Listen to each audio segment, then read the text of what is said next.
Hello dear student, here I am Sangeeta. Today in this lecture we will be discussing about the chapter number 9, that is soil of class 7. Last time we have seen about the formation of the soil, type of soil and the soil profile and the introduction of the soil.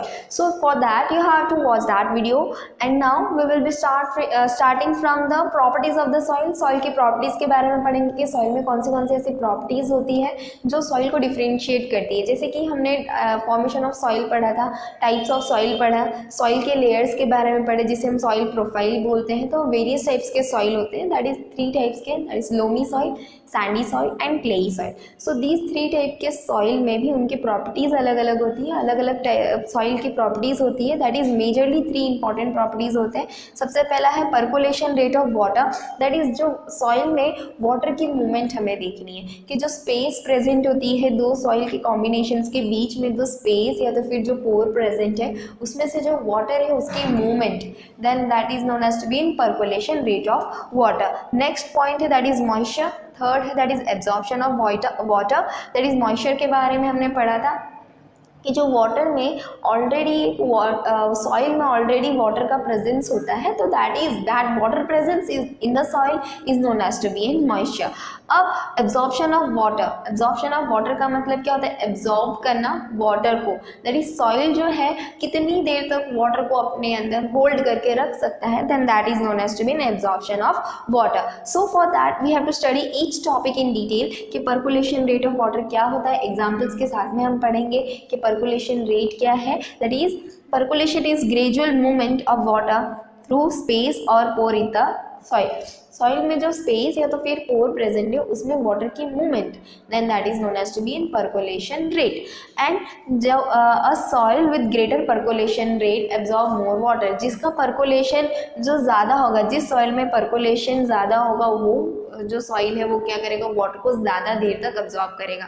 And that absorption of water meant for the percolation rate, और वही इसी को हम क्या बोलते हैं, percolation rate. इसको example के साथ में हम पढ़ते हैं कि एक हमने कंटेनर लिया हुआ है, कंटेनर के अंदर सॉइल प्रेजेंट है और इसके बीच में हमने क्या किया हुआ है, एक पाइप रखा हुआ है जो दोनों तरफ से ओपन है, यहाँ से भी और यहाँ से भी.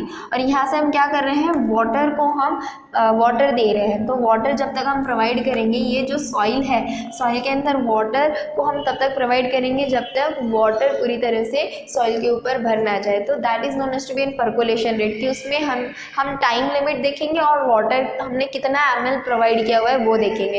कि जैसे कि 2 ml 25 ml वाटर जो है, जो सॉइल है उसने 25 मिनट्स में क्या कर लिया, अपने अंदर अब्जॉर्ब कर लिया. तो that is known as to be in 25 ml of water पर 25 मिनट. तो कितना हो जाएगा, दैट इज 8 मिनट से, तो फिर 1 मिनट में उसने 8 ml ऑफ वाटर पर मिनट उसने क्या कर लिया, अब्जॉर्ब कर लिया. दैट इज 250 आएगा. नाउ मॉइस्चर में हम पढ़ेंगे that is soil contain water. हमने पढ़ा हुआ है कि सॉइल में वाटर ऑलरेडी प्रेजेंट रहता है, जिसको हम क्या बोलते हैं, मॉइस्चर बोलते हैं. मॉइस्चर का जो कंटेंट होता है अलग अलग टाइप के सॉइल में अलग अलग कंटेंट होता है. सो फॉर एग्जांपल, इधर मैंने एक एग्जांपल लिया है कि हमने क्या लिया, 50 ग्राम्स ऑफ सॉइल सैंपल लिया. हमने कहीं से भी एक 50 ग्राम्स ऑफ सॉइल सैंपल हमने कलेक्ट किया, उसको हमने क्या किया, एक वेइंग मशीन में उसको वेट किया. उसका वेट कितना आ रहा है, 60 ग्राम्स. कैसे 60 ग्राम्स, 50 ग्राम्स ऑफ हमारा सॉइल हो गया और जो ट्रे का वेट है वो 10 ग्राम्स हो गया. So that is 60 grams of जो सैंपल है वो हो गया किसका, ट्रे प्लस सॉइल का.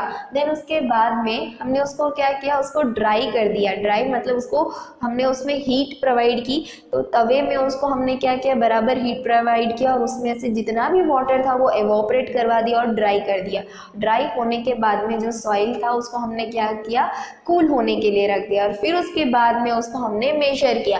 तो उसका मेजरमेंट हमें कितना आ रहा है, टोटल ट्रे के साथ में और सॉइल का जो सैंपल है वो, तो दैट इज अबाउट 55.5 ग्राम्स आ रहा है. सो इधर 60 ग्राम था, इधर 55.5 ग्राम था. तो इधर मैंने एक वर्ड बोला, दैट इज वाटर इवोपरेट हो गया. So that means 0.5 of gram जो था वो क्या था एक्चुअली में, वाटर, और वाटर एक्चुअली में क्या था, that is moisture. Getting the point. So 60 grams of so soil में ऑलरेडी मॉइस्चर प्रेजेंट था, उसको हमने ड्राई अप कर दिया तो उसमें भी मॉइस्चर जो था वो लॉस हो गया। तो मॉइस्चर जो रहता है अलग अलग टाइप में अलग अलग कंटेंट प्रेजेंट होते हैं। Now absorption of water, absorption of water हम पढ़ेंगे कि जो सॉइल है उसमें कितनी होल्डिंग कैपेसिटी होती है, वाटर को कितनी देर तक वो होल्ड कर सकता है।